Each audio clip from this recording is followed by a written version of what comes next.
অনামিকার এখনও স্নান করা হয়নি, সেই কারণে বললো মাছ যতক্ষণ এসে গেছে তাহলে মাছটা ছাড়িয়েই স্নান করি। মাই কাটতে আসতো, তো চা বিস্কুট খেয়ে আর কি রান্নাটা বসিয়েছি, মানে ভাতটা বসিয়ে দিয়েছি। আর এদিকে মাছ কাটা চলছে, আর ওদিকে মা কাটছে আমাদের গাছের চাল কুমড়োর ডগা।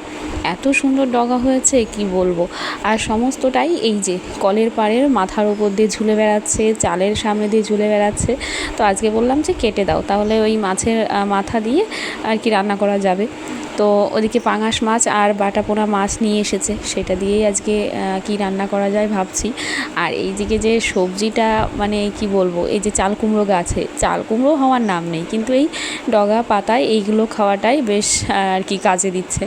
তো যাই হোক, বাড়ির সবজি বলো যাই বলো না কেন, সমস্তটা কিন্তু দারুণ টেস্টি হয়। আর সব কিছু তো সার, মাটি, ওষুধ এগুলো ছাড়া, তাই এগুলো খাওয়া তো ভীষণই উপকার, এগুলোতে কোনো ক্ষতি নেই। আর আমরা যেগুলো কিনে খাই সেগুলো তো সমস্তটাই সার, কীটনাশকে ভর্তি। সেটা যতই পুষ্টিকর খাবার হোক না কেন, ওই একই ব্যাপার। Hello everyone, good morning. কেমন আছো তোমরা সবাই? আশা করি সবাই খুব ভালো আছো। নতুন সকালে নতুন একটা ব্লগ নিয়ে চলে এসেছি। সকাল তো অনেক আগেই শুরু হয়ে গেছে, পুজো দেওয়া কমপ্লিট, চা খাওয়া কমপ্লিট, সব কিছুই অনেক হয়ে গেছে। অনেকটা মাছ কেটে দিল মা, ওই চাল কুমড়োর ডগা কেটে দিল। আর এই যে মাছটা ধুয়ে দিয়েও গেছে। আমি এই যে কড়াইটা এই যে গরম বসিয়েছি, ভাত বসিয়ে দিয়েছি। আর ও এখানে বসে তো সবজি কাটছি। তো চলো, সারাদিনটা সঙ্গে থাকো। এদিকে দেখো মাছটা ধুয়ে দিয়েছে, আর আমি তেলটা গরম বসিয়ে মাছটাতে নুন হলুদ মাখিয়ে নিলাম। আর আজকে এই যে দেখতে পাচ্ছ তো মাছের পিসগুলো মোটামুটি ঠিকঠাক সাইজ আছে। প্রথমে তো মাথাটা দিলাম, মানে পাঙাশ মাছের কথা বলছি। সত্যি এই পিসগুলো এইটুকু তো দেখা যাচ্ছে এখন, কিন্তু এইটুকু পিস যে আরও কত ছোট হয়ে যাবে সেটা ভাজার পরেই বোঝা যাবে। কারণ এই মাছটা থেকে এত পরিমাণে তেল বেরিয়েছে, আর তেল বেরিয়ে গিয়েই আর কি মাছগুলো পুরো চুপসে একদম ছোট ছোট সাইজ হয়ে গেছে। তো মানে যখন আমি রান্না করলাম, রান্না হয়ে গেছে, তখন আমি খেতে দিতে গিয়ে ভাবছি যে আমি কি রান্না করলাম, মানে ভাজার সময় কেমন ছিল আর এখন কি অবস্থা, মানে কাকে কোনটা দেব সেটাই বুঝে পাচ্ছিলাম না। কারণ এত ছোট ছোট হয়ে গেছে, মাছ মনে হচ্ছে চোখেই পড়ছে না। তো যাই হোক, সবকটা মাছ আমি সুন্দর মতন দিয়ে দিলাম। আর যেহেতু তেল ঝরেছে, তো মানে আমি অল্প করেই তেল দিই, কারণ এর আগেও দেখেছি যে পাঙাশ মাছ আনলে বেশিরভাগ দিনই তেল বেরিয়ে একদম, মানে যতটা আমি তেল দিই যদি বেশি করে দিই তাহলে আরও বেশি হয়ে যায়। সেই কারণে যতটুকু দরকার পরিমাণ মতো দিয়েছি, আরও তেল বেরিয়েছিল, সেই তেলেই পরের মাছগুলো কিন্তু আমার ভাজা হয়ে যায়। তো এদিকে দেখো চাল কুমড়োর ডগাগুলো কিন্তু সুন্দর মতন কেটে ধুয়ে এই যে একদম রাঁধুনি ফোড়ন দিয়ে সামান্য আলু আর একটু রসুন দিয়েই কিন্তু আর কি একটু ভাজা ভাজা করব। আর মানে আলুটা ভেজে নিয়েছি, কিন্তু শাকটাই হালকা নাড়াচাড়া দিয়েই জলটা দিয়ে দেবো। আর এই শাকটা সত্যি বলতে কি, মাছ থেকে না আমার এই শাক পাতা যেন রসুন দিয়েই বেশি ভালো লাগে। তবুও মা বলল ওই যে বাটা মাছের, পোনা মাছের যে মাথা আছে সেইটা দিয়েই একটু ভেঙে চুড়ে রান্না করব। আর এই তরকারিটা যখন রান্না করছি সেটা কিন্তু আমার রান্নার একদম শেষে, কারণ আগে দুটো তরকারি আমার হয়ে গেছে, সেগুলো তোমাদের সঙ্গে আর শেয়ার করা হয়নি। আর এই যে রান্নাবান্না পুরো কমপ্লিট, গ্যাস ট্যাস সমস্ত কিছু মুছে নিয়েছি। তো চলো তোমাদের দেখিয়ে দিয়ে কী কী রান্না করলাম। এই যে রয়েছে চাল কুমড়োর ডগার তরকারি, এই তরকারিটা কিন্তু আজকে দারুণ টেস্টি হয়েছিল। আর এখানে রয়েছে কয়েকটা গাঁটি কচু ছিল, সেইগুলো দিয়েই আমি একটু ওই বাটা পোনা মাছের ঝোল করেছি। আর এদিকে আদা জিরে বেটে দিয়ে আলু দিয়ে অল্প করে একদম মাখা মাখা করে একটু ওই পাঙাশ মাছের ঝোলটা রান্না করেছি।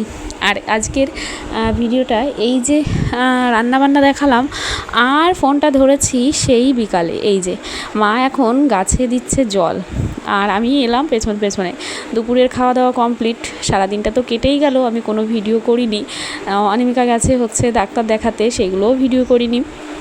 আর এই যে বিকালে মা ফুল গাছে জল দেবে, তো এক বালতি জল ভর্তি করে দিয়েছি, এখন দিতে এসেছে। আর এই দিকে দেখো আমাদের ফুল গাছগুলোতে কত কড়ি এসেছে। এই লক্ষ্মী জবা গাছটাতে দারুণ সুন্দর কড়ি এসেছে, মানে অনেক কড়ি। আর পাশের যে আর কি কমলা কালারের জবাটা দেখতে পাচ্ছ, এটা কিন্তু লক্ষ্মী জবা না, কিন্তু সাইজটা একেবারে ছোট ছোট, তো মনে হয় যেন লক্ষ্মী জবাই। তো সেই গাছটাতেও অনেক কড়ি এসেছে। এদিকে মা আর একটা জবার চারা বসিয়েছিল, সেই ডালটা না এখনও শুকিয়েই রয়েছে। রয়েছে, জানি না বাঁচবে কি না। তো মা আজকে জল দিচ্ছে, আর একদমই অল্প জল দেওয়া লাগবে, কারণ আগের দিন যেহেতু বৃষ্টি হয়েছে প্রচুর, গাছের গোড়ায় কিন্তু এখনও মাটি ভেজা। আর এইদিকে দেখো আমাদের সেই বেরি গাছগুলো, মানে যেগুলোকে বলে হচ্ছে ব্ল্যাকবেরি না রেডবেরি, তো সেইগুলোতে আবার নতুন করে ফুল আসছে, মানে ফল হবে। আর ওদিকে তো ড্রাগন গাছের তোমরা দেখেইছো, মানে ফলটা পেকে গেছে, আরও ফল রয়েছে, ফুল এসেছে। আর জবা গাছটায় তো অনেক জবা বলছি, পদ্ম গাছে অনেক পাতা হয়েছে, আর তার সঙ্গে অনেকগুলো কড়িও হয়েছে। আর এদিকে নীলকণ্ঠ গাছটাতেও অনেক ফুল রয়েছে, কড়ি রয়েছে। তো এই হচ্ছে আমাদের ফুল গাছ। তো আজকে সকালে না, কয়েকদিন সকালেই আর কি আমি ছাদে এসে কোনো ভিডিও করছি না আর কি, ফুল গাছ দেখিয়ে। সেই কারণেই ভাবলাম যে আজকে বিকালে এসেছি যতক্ষণ, তোমাদের সঙ্গে এগুলো একটু শেয়ার করি।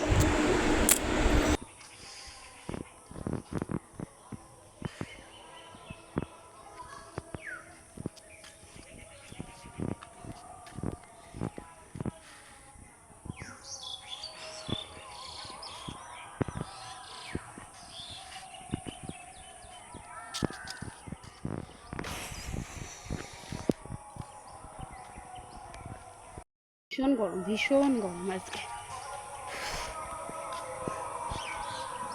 খাওয়া দাওয়া করে উঠলাম, জল ভর্তি করব, জল এখনো আসেনি। আমাকে আজকে কেমন লাগছে, কানে নেই, হাঁকে নেই, কপালের টিপটা চলে গেছে ঘামে। অনেকা তো বাড়ি নেই, ওরা আজকে দুপুরবেলা গেল ডাক্তারের কাছে, দেবাশিসও গেছে, আর তার সঙ্গে আমার ভাই গেছে, বিট্টু গেছে। ভিডিও করতে ভুলে গেছিলাম তখন, মিঠিকে খাওয়াচ্ছিলাম, ওর কাছে ফোন ছিল। আর তোমাদের দাদাভাই তো দোকানে গেছে, বাবা কেবল খাওয়া দাওয়া করে একটু শুয়েছে। মা থালা বাসনগুলো মাজলো, আমি জলের বালতিগুলো গুছাচ্ছিলাম, আর জল এখনও আসেনি। আর ওই যে মা তো জল দিচ্ছে, গাছে বেশি জল লাগবে না, কালকে প্রচুর বৃষ্টি হয়েছে তো গাছের গোড়াগুলো ভিজে, হালকা একটু হাওয়া দিল, হাওয়াটা গায়ে লাগলে কি ভালো লাগছে। ভীষণ গরম দিয়েছে, গুমোট একটা গরম। গানের আওয়াজ শুনতে পাচ্ছি, আমাদের এদিকে ঘোষপাড়ায় কি কীর্তন গান হচ্ছে, অষ্টম প্রহর নাকি বলে, সেটা হচ্ছে। নিচে যাব, দেখি জলের কি অবস্থা। ওরে এইটা কি অবস্থা, এই ছিঁড়ে ঘুরে এই জায়গা আসলো কি করে আমাদের? তো এটা কালকে ঘর ছাদ থেকে নেমেই জল ভর্তি করতে এসেছি, আর জল তো এখনও আসেনি, বালতিটা পেতে দাঁড়িয়ে আছি। আর এদিকে দেখো আমাদের জবা গাছটার কি অবস্থা, কড়ি কিন্তু অনেক এসেছে গাছটাতে, অনেক ফুল দিচ্ছে, কিন্তু এই যে আমাদের মাটি ফেলার পর তো গাছটা পুরোপুরি ঝুঁকে গেছে। আর তার সঙ্গে এই যে দেখতে পাচ্ছ না তেলাকুচুর যে শাকগুলো হয় আর কি, তেলাকুচুর ডগা, তো সেই তেলাকুচু গাছটা, মানে তেলাকুচু গাছে এই জবা গাছটা পুরো ছেয়ে ধরেছে। এই কদিন হলো, মনে হয় 1 সপ্তাহ কিংবা 10 দিন আগেও আমি এই গাছ থেকে সমস্ত এই লতাগুলো নামিয়ে দিয়েছিলাম, ছিঁড়ে ফেলেছিলাম, কিন্তু দেখো কদিনের মধ্যেই আবার পুরো গাছটাকে জাঁকিয়ে ধরেছে। তো যাই হোক, আবার ওগুলোকে নামিয়ে দিতে হবে, কারণ গাছটা তো এমনিই কাটা পড়বে, যতদিন আছে ততদিন তো ফুল দেবে, তো সেই কারণেই ওগুলোকে আমি নামিয়ে দেবো। তো এদিকে অনেকগুলো ফুলের কড়ি তুলে রাখলাম, যেগুলো রেগুলার ডিউটি। আর এই যে দেখতে পাচ্ছ গাছের শিকড়, সেটাই আমি দেখে ভাবছিলাম যে আমরা এই গাছের শিকড়টার ওপরেই আমাদের ঘরটা ছিল, তো সেটা তো ভাঙা পড়ে গেছে। তো যাই হোক, ওটা হচ্ছে নিম গাছের গোড়ার আর কি শেকড়, তো যেটা আর কি এখনও পচে যায়নি। কটা বছর হয়ে গেল বলো তো, ওর ওপরে মাটি চাপা পড়ে ঘর রয়েছে, তো তাও এখনও যেরকম সেরকমই রয়েছে।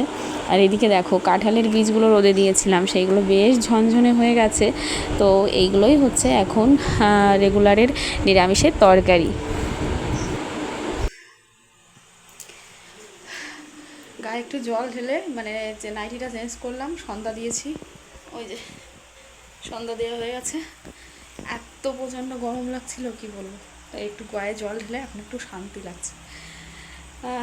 মিঠি গেছিলো দাদানের সঙ্গে বাজারে, আমাদের দাদাভাই নিয়ে আবার বাড়িতে এলো, একটু বসেছে ফ্যানের সামনে, তারপরে আবার যাবে। আর ও বাজার থেকে এসে আবার ঠাম্মির সঙ্গে গেল ঘুরতে, এই হচ্ছে ব্যাপার। ভাবলাম একটু বই নিয়ে বসাবো, ঘুরতে গেছে, কখন আসবে। আমি আবার দুপুরবেলায় কটা পাতা জাত দিয়েছিলাম, সেগুলো বেঁধেছি, খিলি ছিল সেগুলো গুছছিলাম আর কি, ওই জল টল ভর্তি করে আর কি বিড়ির মুখগুলো গুছেছি, তারপরে এখন প্যাকেট করব। তো দৌড়ে গিয়ে আগে একটু গায়ে জল ঢেলে সন্ধ্যাটা দিলাম। চলো, রাতে রান্না রয়েছে, অনেকটা এখনও আসেনি, ওদের আসতে আসতে 8টা বেজে যাবে হয়তো, বেরিয়েছে বললো 8টা বেজে যাবে। চলো এখন একটু বাইরে যাই, একটু বসবো, ভেবেছি আজকে একটু সন্ধ্যার সময় কী খাওয়া দাওয়া করবো, কিন্তু রান্নাঘরে গিয়ে কিছু বানাতে ইচ্ছে করছে না। এই যে তুমি এসে একটু হাওয়া খাচ্ছে, হাওয়া খাচ্ছে, আর ওই যে ক্রিকেট খেলা দেখছি। 3টে নাগাদ তোমাদের দাদাভাই গেছিলো দোকানে, আর তখন ওই স্নান করে তাড়াহুড়ো করে অল্প করে ভাত খেয়ে গেছে। তো এখন সন্ধ্যা সময় বাড়ি এসে বলছে একটু খিদে খিদে পেয়েছে, তো আবার ভাতও এখন খাবে না, খেতে পারবে না, এই সন্ধ্যার সময় ভাত খাওয়াটা ঠিক না। তো বললো যে কিছু একটা আর কি করো, তো কি করব, এই যে আম তেল দিয়ে একদম পেঁয়াজ কুচি, লঙ্কা কুচি আর চানাচুর দিয়ে মুড়ি মেখে দিলাম। আর তার আগে মিঠিকে একটু ওই লেবু কেটে দিয়েছিলাম, তো সেটা খেয়েই প্লেটটা রেখে গেল। আর শুধু মুড়ি খাবো সেই কারণে আর কি একটু চা বসিয়েছি, আদা চা। তো মুড়ি আর সন্ধ্যার সময় চা, এই টিফিনটা অনেক দিন হয় না, অবশ্যই গরমের জন্য ইচ্ছে করে না। একটু বৃষ্টি হলে ভাজা পোড়া খেতে ইচ্ছে করে, কিংবা সন্ধ্যায় একটু টিফিন করতেও ভালো লাগে, কিন্তু গরমের জন্য আর ইচ্ছে করে না। তো চা মুড়ি সমস্ত কিছুই এখন এই যে আমাদের টিফিন চলছে। আর তারপরেই এই যে এখন বাজে ওই 8:30 মতন, এখন এই যে অনিমিকারা বাড়িতে এলো, দেখেই বোঝা যাচ্ছে যে বেশ জার্নিংয়ে কষ্ট হয়ে গেছে, কারণ ঘুরতে যাওয়া তো এক ব্যাপার, কিন্তু এই ডাক্তারে দেখানো, সেখানে গিয়ে লাইন, কতটা কষ্ট হয় সেটা তো বোঝাই যাচ্ছে। তো এদিকে ভাইও এসেছে, কারণ ও সাইকেলটা তো আমাদের বাড়িতেই রয়েছে, বললাম যে আমি রান্না বসিয়েছি, কিন্তু থাকলো না, চলে গেল, খেয়ে যেতে পারতো, কিন্তু চলে গেছে। তো যাই হোক, রান্না বান্না বসিয়ে দিয়েছি, এরপর খাওয়া দাওয়া। তো আজকের ব্লগটা এইটুকু, কেমন লাগলো অবশ্যই জানি।